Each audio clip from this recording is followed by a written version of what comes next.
রাধে রাধে বন্ধুরা, কেমন আছো তোমরা? আশা করি ভালো আছো। তো আজকের আমি তোমাদের সাথে একটা নতুন ধরনের ভিডিও শেয়ার করব। তো তোমরা জানো নিশ্চয়ই দামোদর মাস পড়ে গেছে।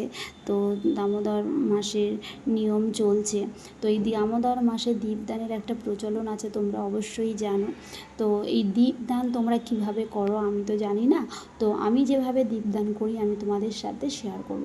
তোমরা যদি এইভাবে দীপদান করো ভগবানের কৃপা লাভ করবে তোমরা অবশ্যই।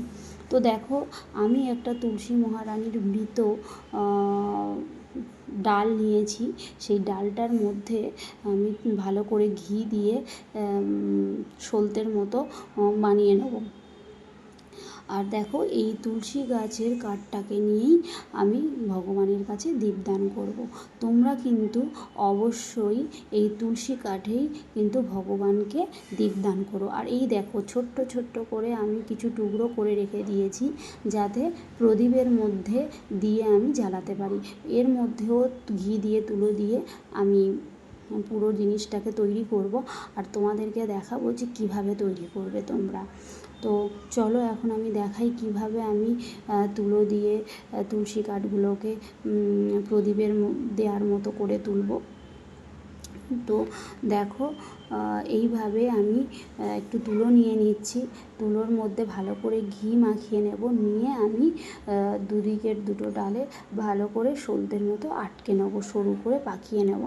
তো তোমাদেরকে আরেকটা কথা আমি বলছি, যেটা খুবই গুরুত্বপূর্ণ, সেটা হলো যে তুলসী গাছের যে বেঁচে রয়েছে যে তুলসী গাছ, সেই গাছটাকে তুলে তোমরা শুকিয়ে কখনোই এই রকম করে দীপদান করবে না।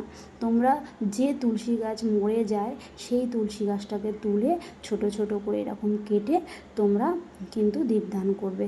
এতে ভগবান বিষ্ণু অনেক বেশি সন্তুষ্ট হয়, তার অনেক কৃপা পাওয়া যায়, আর যার যা মনস্কামনা সেটা পূরণ হয়। তো দেখো, দুদিকেই কিন্তু আমি তুলোর মধ্যে ঘি মাখিয়ে ভালো করে ওটাকে পেঁচিয়ে নিলাম। আর এই ছোটো ছোটোগুলোকে আমি এরকম তুলো দিয়ে আর সলতের মতো ভালো করে আমি ওটাকে আটকে নেবো। এই দেখো, এইভাবে আমি আটকে নেবো। তো এটা প্রদীপের মধ্যে দিয়ে আমি ভগবানকে দীপদান করব। তো তোমরা কিন্তু অবশ্যই এই ছোট্ট কাঠটাকে প্রদীপের মধ্যে দিয়ে জ্বালিয়ে যতক্ষণ জ্বলবে পরিবারের সবাই মিলে দীপদান করো। যখন এটা নিভে যাবে সেটা আবার কিন্তু জ্বালিয়ে তোমরা দীপদান করো না, এটা কিন্তু ভালো না। ঠিক আছে? তো এই দেখো, আমি কৌটোর মধ্যে ভালো করে এগুলো গুছিয়ে রেখে দিচ্ছি।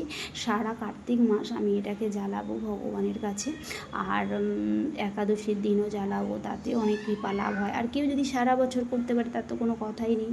তো ভগবানের অনেক কৃপা লাভ করা যায়।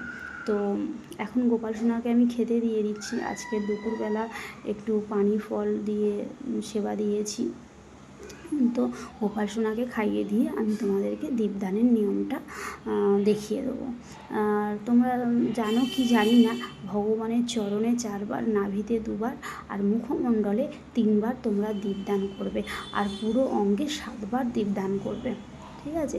এইভাবে তোমাদের সারাদিনে যখন যার সময় হবে সেইভাবেই তোমরা করো।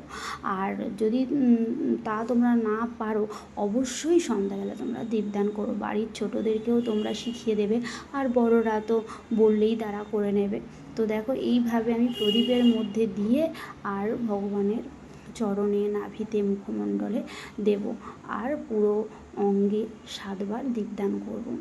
তো তোমাদের দিন এতে অনেক ভালো যাবে, তোমাদের পরিবারে সুখ শান্তি আসবে, ভগবানের কৃপা লাভ করবে। তার জন্যই আমি তোমাদের সাথে এটা শেয়ার করলাম।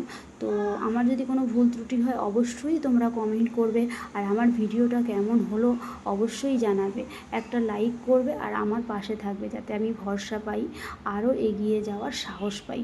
তো দেখো, ওইভাবে আমি প্রদীপ দিয়ে একবার দেখিয়ে নিলাম, আর এইভাবে আমি আর একবার তোমাদেরকে দেখিয়ে দিচ্ছি যে কীভাবে তোমরা ভগবানকে দীপদান করবে। তো সবার পক্ষে তো সম্ভব হয় না, বা এরকম গাছের কাঠ পাওয়া যায় না। তো তোমরা কিন্তু ওইভাবেই ছোট ছোট করে তোমরা প্রদীপের মধ্যে দিয়ে, যার যেমন ছোট প্রদীপ সেইভাবেই ছোট ছোট করে কেটে নিয়ে সেইভাবে ভগবানকে দীপদান করবে। এইভাবেই আমি দীপদান করি, আর তাই তোমাদের সাথে শেয়ার করলাম, যাতে সবার ভালো হয়, সবার মনস্কামনা পূরণ হয়, ভগবান সবাইকে কৃপা করে।